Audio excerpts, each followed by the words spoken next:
अस्सलाम वालेकुम वरहमतुल्लाहि वबरकातुहू। कुछ टाइम पहले गुलजार भाई समा से मुलाकात हुई थी बीकानेर में। इसमें स्पोर्ट्स कोटे में किस तरह से गवर्नमेंट में जॉब में आया जाता है, किस तरह से भर्ती होती है, कितने % भर्ती होती है, उन्होंने बताया।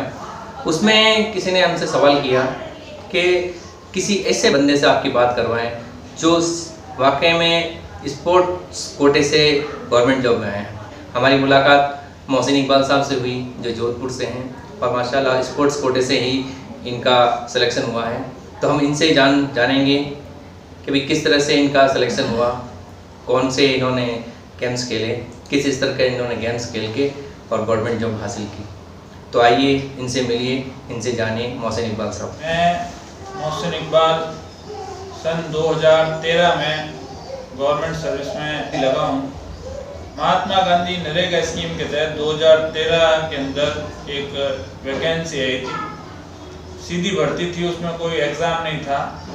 उसी 2013 में मार्च के अंदर गवर्नमेंट ऑफ राजस्थान की एक अधिसूचना जारी हुई जिसमें जो भी नेशनल लेवल के खिलाड़ी हैं वो सर्टिफाइड गेम होना चाहिए, जो गवर्नमेंट ऑफ इंडिया की एक नॉर्म्स है पूरी, उसमें मतलब लिस्ट बता रखी है पूरी, जो है यूथ अफेयर्स खेल एवं युवा मामलात का विभाग है भारत सरकार का, और राजस्थान में भी ये डिपार्टमेंट है।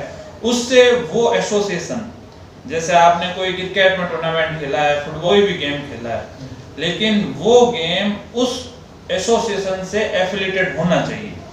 और जिस संगठन ने वो टूर्नामेंट करवाया है वो संगठन भी इंडियन ओलंपिक एसोसिएशन और यूथ अफेयर्स, इनसे वो जो है मान्यता प्राप्त संघ होना चाहिए। उसके बैनर तले किसी खिलाड़ी ने नेशनल लेवल का टूर्नामेंट खेला है और उसमें उसको मेडल मिला है। मेडल मींस गोल्ड, सिल्वर या ब्रॉन्ज। मेडल मिला कंपलसरी? मेडल मिलना कंपलसरी था 2013 के ऑर्डर में। तो उससे क्या बेनिफिट है कि जो भी गवर्नमेंट की वैकेंसीज आएगी वो लीस्ट लेवल से टॉप लेवल तक है, चाहे एलडीसी की जॉब हो चाहे आरएस की जॉब हो, जितनी भी वैकेंसीज आएगी उसकी कुल वैकेंसी का 2% रिजर्वेशन है। ये नेशनल अवार्ड है। अच्छा। मार्च 2013 का ये ऑर्डर है, उसमें नेशनल अवार्डी जो खिलाड़ी है उसके हर वैकेंसी में 2% सीट्स रिजर्व रहेगी खिलाड़ी के लिए। और ये रिजर्वेशन हॉरिजॉन्टल होता है। हॉरिजॉन्टल मींस ये है कि ये वैकेंसी जैसे आपके लिए पड़ी नहीं रहेगी। मान लो कि कोई खिलाड़ी नहीं मिला है हमको, ठीक है ना, तो वो दूसरे जो ग्रुप्स हैं, जैसे दूसरी कैटेगरीज हैं, जैसे वो समायोजित कर ली जाएगी। मैंने एग्जाम फाइट किया, मेरे जो भी नंबर्स आए हैं, मेरी जो भी स्कोर हुआ है, उसको उस जनरल से मिलाया जाएगा। अगर मैं जनरल के बराबर की रैंक मतलब स्कोर करता हूँ तो मेरे को ओबीसी और कोई दूसरी कैटेगरी में नहीं देखा जाएगा। अच्छा। जनरल में फाइट नहीं कर पाया तो मेरा स्कोर मिलान किया जाएगा ओबीसी से। अच्छा। ओबीसी में भी अगर मैं फाइट नहीं कर पाया हूँ तो फिर मेरा ये सर्टिफिकेट काम आएगा। अच्छा। नेशनल अवार्डी का। अच्छा, ठीक है ना। ये सर्टिफिकेट में फिर जो है मेरे को हॉरिजॉन्टल रिजर्वेशन मिल जाएगा, जो भी नेशनल लेवल के, मतलब एक तरह से खेल स्पोर्ट का रिजर्वेशन हो गया है। रिजर्वेशन हो गया है। 2013 के बाद क्या रूल्स चेंज हुए थे इसके? कुछ 2013 के बाद में बहुत ज्यादा चेंजेस हो गए। अब जैसे चेंजेस हुआ, फर्स्ट चेंजेस हुआ है नवंबर 2019 में। ये सारे ऑर्डर्स मेरे पास अवेलेबल हैं, अगर गवर्नमेंट की वेबसाइट पर, government of Rajasthan personal department website है, कार्मिक विभाग की वेबसाइट पर भी ये ऑर्डर्स अपलोड है। और आप बात कर रहे थे चेंजेस की, तो पहले थोड़ा उसको क्लियर कर दूं कि नवंबर 2019 में बहुत बड़ा अमेंडमेंट हुआ है। उसमें ये अमेंडमेंट हुआ उस 2013 वाली अधिसूचना में कि अब से मतलब नवंबर 2019 से अब जो भी वैकेंसी आएगी उस ऑर्डर के बाद में, नवंबर 2019 के ऑर्डर के बाद में, उसमें नेशनल पार्टिसिपेंट को भी आउटस्टैंडिंग स्पोर्ट्समैन माना गया है। मतलब उसका गोल्ड मेडल या सिल्वर मेडल, कांस्य मेडल की जरूरत नहीं है। कांस्य मेडल की जरूरत नहीं है। अब अगर ऑथराइज गेम, ऑथराइज संस्था के द्वारा आप खेले हो तो आपको सिर्फ पार्टिसिपेंट, मतलब नेशनल लेवल, यानी नेशनल मतलब कि राजस्थान टीम का आपने रिप्रेजेंटेशन किया है तो आपको आउटस्टैंडिंग स्पोर्ट्समैन की डेफिनेशन में इंक्लूड किया जाएगा। अच्छा। फिर उसमें देख लेंगे भाई अगर किसी ने गोल्ड मेडल लिया तो वो उसको पहला एक जैसे ही है, सब कॉमन हो जाएगा, सब कॉमन हो गया फिर। अच्छा, तो मेडल है और चाहे नहीं है मेडल, एक ही है। एक जैसे स्कूल नेशनल है या यूनिवर्सिटी प्लेयर है तो वो भी इसमें इंक्लूड होंगे? School national, open national, university, ये सब इंक्लूड है इसमें, ठीक है ना। यूनिवर्सिटी में भी ये डेफिनेशन में दे रखा है बाकायदा। यूनिवर्सिटी का तो पहले उसमें है सीक्वेंस की बात करते, तीसरे चौथे नंबर पे यूनिवर्सिटी है और फिर नेशनल लेवल का है। यूनिवर्सिटी में भी दो तरह के टूर्नामेंट होते हैं, एक जोनल टूर्नामेंट होता है और एक ऑल इंडिया यूनिवर्सिटी होता है। तो ऑल इंडिया यूनिवर्सिटी में मेडल मिला है, रेलवे हुआ और इंडियन आर्मी हुई, पोस्ट ऑफिस हुआ, इंडियन ऑयल हुआ, अपने डिपार्टमेंट के मतलब जो है नाम और शौहरत के लिए अपनी एक टीम बनाता है। अच्छा, ठीक है। तो रेलवे टीम बनाता है तो रेलवे की फिक्स टीम होती है, क्रिकेट की, फुटबॉल, कबड्डी, हॉकी, बास्केटबॉल, सबकी रेलवे की टीम होती है और उसमें बाकायदा टीम में ही सिलेक्शन होता है। आपने कई बार अखबार में वैकेंसीज देखी होगी तो आपने देखा होगा कि भाई रेलवे को जो है उत्तर पश्चिम रेलवे को 4 विकेट कीपर की रिक्वायरमेंट है, अच्छा, 2 बॉलर्स की रिक्वायरमेंट है, 3 बैट्समैन की रिक्वायरमेंट है। उस रिक्वायरमेंट के अकॉर्डिंग वो वैकेंसी रिलीज करते हैं। अच्छा, फिर उनका सिलेक्शन उन्हीं के तौर पे होता है, मतलब विकेट कीपर के तौर पे होता है कि आप क्या हैं, कि आप रेलवे में विकेट कीपर हैं। लेकिन उनकी जो है रेलवे में जो रेगुलर पदनाम चलते हैं ना, उसके ऊपर पे स्केल पे उनकी सिलेक्शन होता है। अच्छा, जैसे विकेट कीपर तो मैंने समझाने के लिए बताया। जैसे अब मान लो कि कोई एक बार मेरी मुलाकात ऐसे ही जो है ट्रेन में चलते हुए एक कबड्डी प्लेयर से हुई थी। अच्छा, तो वो थे कबड्डी टीम के, रेलवे के कबड्डी टीम के मेंबर थे, लेकिन वो टिकट चेक करने आए हुए थे, एज एटीटी बन के आए थे। तो उनका पे स्केल जो है, उनका पदनाम जो है, उनका ग्रेड जो है ऐसे कभी टीटी के बराबर रहता है। फिर उनसे ऐसे गेम खिलवाएंगे कि काम भी करवाएंगे उनसे रेलवे के? मैक्सिमम टाइम तो उनसे गेम का ही काम लिया जाता है, ठीक है ना, क्योंकि उनकी भर्ती ही उस मकसद के तहत हुई है कि भाई वो जो है रेलवे की क्रिकेट टीम के जो है अच्छा करेंगे या कबड्डी के लिए अच्छा गेम करेंगे। अब बहुत लंबे टाइम तक अगर जो है रेलवे का कोई कबड्डी का टूर्नामेंट नहीं आ रहा है या इंडिया में कोई नेशनल लेवल का, इंटरनेशनल लेवल का कबड्डी टूर्नामेंट नहीं हो रहा है, तो बहुत लंबे टाइम तक अगर वो फ्री बैठे हैं तो उनको उस तौर से काम ले लिया जाएगा जिस पे स्केल पे वो लगे हैं। अच्छा, या एक टाइम बाद ऐसा आएगा 45-50 साल के बाद वो गेम नहीं खेले। हाँ, बिल्कुल बिल्कुल। मौसी साहब, हम ये चाह रहे हैं कि बच्चों को ये पता चले कि किस तरह से आप ना 10 से या पहले से माइंड बना के अगर गेम्स के द्वारा भी आए। जैसे कई बच्चे होते हैं जो पढ़ाई नहीं कर पाते हैं या पढ़ाई में रुचि नहीं होती, खेल में रुचि होती है, तो उनको कैसे आगे बढ़ना चाहिए? बहुत अच्छी बात है ये।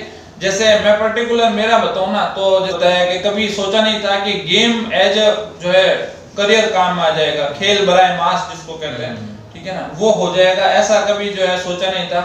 लेकिन आज जो देखता हूँ कि गेम का कम से कम इंडिया के अंदर तो काफी जो है स्कोप है। कई पेरेंट्स होते हैं जो बच्चे को खेलने पर डांटते, सिर्फ किताबों में जो है रहना है और मतलब कि पढ़ा नहीं तो क्या हो जाएगा और मतलब अच्छे नंबर नहीं आए और आउटस्टैंडिंग मार्क्स नहीं आए तो कुछ नहीं हो पाएगा। ऐसा नहीं है। अगर आपके बच्चे की खेल में रुचि है तो आप उसको उसी में मोटिवेट करें, पॉजिटिवली मोटिवेट। कई हमारे आपने देखा होगा मोहल्ले के अंदर के दिन भर जो है वो बल्ला लेके गली में ही टाप टाप करते रहते हैं, ठीक है ना, जो किसी गोल पर जाकर जो है ताकत सर्फ नहीं होती है। तो एक अच्छा सा गोल बनाए और उसमें यह है कि अगर आप गवर्नमेंट की ही बात कर रहे हैं, गवर्नमेंट जॉब्स की बात कर रहे हैं, तो जो खेल वो खेल रहा है उसमें आप उसका कंसंट्रेशन देखें कि भाई वो अच्छे से खेले। और जिस स्कूल में पर्टिकुलर में स्कूल गोइंग स्टूडेंट्स की अगर बात करूं तो 6th क्लास 7th क्लास में ही ये जो है आप टारगेट सेट करने की कोशिश करें कि भाई अगर मेरा बच्चा है या मेरा भाई है वो बास्केटबॉल में उसका इंटरेस्ट है, उसको उसी की तरफ जो है थोड़ा मोटिवेट करें। पढ़ाई और ये गेम, ये दोनों मतलब साथ में रखें तो कोई हर्ज नहीं है। मैं ये समझता हूँ कि इसमें किसी तरीके का नुकसान नहीं है। अब जैसे शुरुआत जो होती है एक स्टूडेंट की वो स्कूल से ही होती है, तो वो स्कूल ओपन दोनों को साथ में रख सकता है। वो ओपन क्लब से भी खेले, वो स्कूल का एक प्लेयर बन के भी खेले। उसमें जैसे हम जानना चाह रहे हैं, जैसे कोई वैकेंसी आती है तो उसमें एग्जाम लगते हैं, जैसे आरपीएस ने निकाली है, जिसने भी डिपार्टमेंट ने निकाली है, तो स्पोर्ट्स वालों को भी उस एग्जाम में बैठना पड़ेगा या उनकी डायरेक्ट भर्ती है? नहीं, आपको एग्जाम में बैठना पड़ेगा। अच्छा। जिसका एग्जाम हो रहा है वो एग्जाम आपको देना है। जैसे मेरी बात करें तो हमारे में तो एग्जाम हुआ ही नहीं था, डायरेक्ट भर्ती थी। वो न सिर्फ स्पोर्ट्स सर्टिफिकेट से बेनिफिट पा गए। अच्छा, ये बात थी। तो जो एग्जाम हो रहा है, जैसे आरएस की बात करूं, मैं बड़े से की बात करूं, तो आरएस की जब वैकेंसी आती है तो आप देखेंगे कि उसमें आगे दे रखा होता है horizontal reservation for outstanding sports person. अच्छा, तो उसमें बाकायदा बाइफिकेशन दे रखा होता है कि भाई 1000 सीटें हैं, 800 सीटें हैं, तो इसमें से इतने परसेंट के अकॉर्डिंग कितनी सीटें स्पोर्ट्स पर्सन के लिए रिजर्व है। अब बाकायदा आपको एग्जाम में बैठना है, तल्लीनता से फाइट करनी है पूरा एग्जाम। लास्ट में बेनिफिट मिलेगा। लास्ट में ये बेनिफिट है कि भाई आपका स्कोरिंग कम होती है तो आपका स्पोर्ट्स सर्टिफिकेट देखा जाएगा। एक बात और बताना चाहता हूं, जैसे मार्च 2020 में ये लेटेस्ट ऑर्डर है, शायद कईयों के नॉलेज में ना आया हो, बाकी तो काफी पुराने हो गए। मार्च 2020 में गवर्नमेंट ऑफ राजस्थान का एक और इसमें जो है ऐड हुआ है स्पोर्ट्स बेनिफिट कि अब से आउट ऑफ टर्म जो है जॉब दी जाएगी। आपने बजट में और अभी कई देखा होंगे, और दिवाली के टाइम पे 30 खिलाड़ियों को आउट ऑफ 30-29 खिलाड़ियों को आउट ऑफ टर्म जो है आउट ऑफ टर्म सर्विस ये है कि जो आप जैसा कह रहे थे ना कि एग्जाम में तो बैठना ही पड़ेगा, तो जो नेशनल सिर्फ नेशनल तक खेले हुए हैं, मेडल नहीं है, मेडल है वो अलग हट जाएंगे। अब जो सिर्फ नेशनल तक खेले हुए हैं और वो तो उसमें आ जाएंगे। आउट ऑफ टर्म सर्विस में वो आएंगे कि जो भी नेशनल लेवल पर अवार्ड जीता है या उससे हायर, यानी कि इंटरनेशनल खेला है, इंटर ऑल इंडिया यूनिवर्सिटी में उसने मेडल लाया है और इंटरनेशनल में पार्टिसिपेंट है चाहे मेडल है, तो वो सीधा अपना जो है सचिव युवा एवं खेल मामला विभाग पर एप्लीकेशन लिखे कि मैं जो है, और उसका इफेक्शन जो है मतलब वो प्रभावी हुई है। ये अधिसूचना जो मार्च 2020 में जारी हुई ये प्रभावी है 1 जनवरी 2016 से। मतलब अभी सूचना जारी है तो 2016 में जिसने भी गेम में सर्टिफिकेट लिया सबके लिए 1 जनवरी 2016 से या उसके बाद से जिस किसी ने भी नेशनल खेला और उसमें कोई अवार्ड मिला है उसको, फर्स्ट सेकंड या थर्ड रहा, या इंटरनेशनल सिर्फ खेला ही है या इंटरनेशनल पर उसने कोई मेडल जीता है, उन सब को आउट ऑफ टर्म सर्विस दी जाएगी। का मतलब ये है कि आप सिर्फ अपनी रखें अपनी कि मैं ये जो है स्पोर्ट्स में खेला हूं और मेरे को ये सर्टिफिकेट मिला है, कृपया राज्य सरकार के नियमानुसार मुझे जो है सरकारी नौकरी दी जाए। अच्छा, ये सचिव युवा एवं खेल मामला विभाग जयपुर के अंदर application they they. In future जहां पर भी जैसे भी एज पॉसिबल एज सून जहां पर भी वैकेंसी होगी, आपको विदाउट एनी एग्जाम और विदाउट एनी कंडक्शन के आपको सीधी जॉब दे दी जाएगी। ये आउट ऑफ टर्म का अलग है, ये आउट ऑफ और ऐसे नॉर्मल आरएस की एसआई की जो वैकेंसी आती है उनका अलग है। वो उनका जो 2% वाला है ना, वो तो एज इट इज स्टैंड है।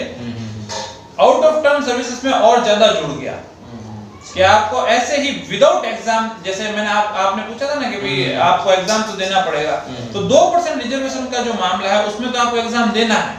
अच्छा, और आउट ऑफ टर्म में ये है कि आपको कोई एग्जाम नहीं देना है, आपको सिर्फ एक एप्लीकेशन लिखनी है कि मैंने ये सर्टिफिकेट हासिल किया है नेशनल लेवल पे या इंटरनेशनल लेवल पे, और मेरा ये अवार्ड है और मेरी क्वालिफिकेशन ये है, एजुकेशन क्वालिफिकेशन भी बता दें, वो सब मिला के जैसे भी आपकी रैंक बनती होगी या जैसे भी आपकी एजुकेशन क्वालिफिकेशन है उसके अकॉर्डिंग जैसे भी सीट्स है ना वैकेंट होती है, आपको सीधी ही जॉब दे दी जाएगी गवर्नमेंट जॉब। कि माशाल्लाह मोहसिन भाई ने बताया आप सबको, और हम अब चाहते हैं कि मोहसिन भाई हमारे बच्चों से कुछ कमिटमेंट करें कि किस तरह से बच्चों की मदद कर सकते हैं। इंशाल्लाह इस बारे में आपकी कोई भी ग्रीवेंस है, कोई भी आपको सजेशन चाहिए कि भाई जो है कैसे जॉब लगती है या कैसे फॉर्म भरना है, कैसे मतलब आउट ऑफ टर्म का फॉर्म भरना है, या कोई प्लेयर्स हैं जो खेल रहे हैं अभी और उसमें जो है चाहते हैं कि भाई उनकी जो है खेल बराए माश भी हो जाए, तो उस बारे में आपको कोई भी सजेशन चाहिए तो आप जरूर जो है राब्ता कर सकते हैं। इंशाल्लाह जितनी भी नॉलेज है उसके अकॉर्डिंग आपसे शेयर जरूर की जाएगी। मुस्लिम कम्युनिटी की बात करें तो अल्हम्दुलिल्लाह मतलब जो है प्रतिभा की कहते हैं ना कमी नहीं है, खूब है, लेकिन एक मैंने हमेशा इस चीज को फील किया है कि एक प्रॉपर गाइडेंस की थोड़ी सी कमी रहती है। मैंने अपने कौम के कई बच्चों से मिला हूँ, मतलब वो काफी अच्छा कैच करते हैं, गेन बहुत अच्छा करते हैं, लेकिन प्रॉपर गाइडेंस का कोई एक छोटा मोटा भी प्लेटफॉर्म नहीं है, जिसके चलते लैकिंग ऑफ नॉलेज कह लो या लैकिंग ऑफ सोर्सेज कह लो, मतलब थोड़े से भी अगर उनको मिले तो काफी अच्छा वो कर सकते हैं। ये मैंने फील किया है। ये अलग से विंग बनाए जिसमें सिर्फ जो है जो बच्चे खेलते हैं, जो स्टूडेंट्स हैं वो खेलते हैं, तो उनके लिए क्या जो है फ्रूटफुल वर्क हो सके। और आपको इस बारे में और कुछ जानकारी चाहिए तो इंशाल्लाह आप मेरे से रब्ता कर सकते हैं, जरूर इंशाल्लाह बताएं। शुक्रिया मोहसिन इकबाल साहब का कि उन्होंने स्पोर्ट्स के बारे में और स्पोर्ट्स से कैसे जॉब मिलती है उसके बारे में आप हम सबको बताया, आप लोगों को बताया। इंशाल्लाह इससे फ़ायदा मिले। जज़ाकल्लाह, शुक्रिया। ये मत कहो खुदा से मेरी मुश्किलें बड़ी हैं, ये मुश्किलों से कह दो मेरा खुदा बड़ा है।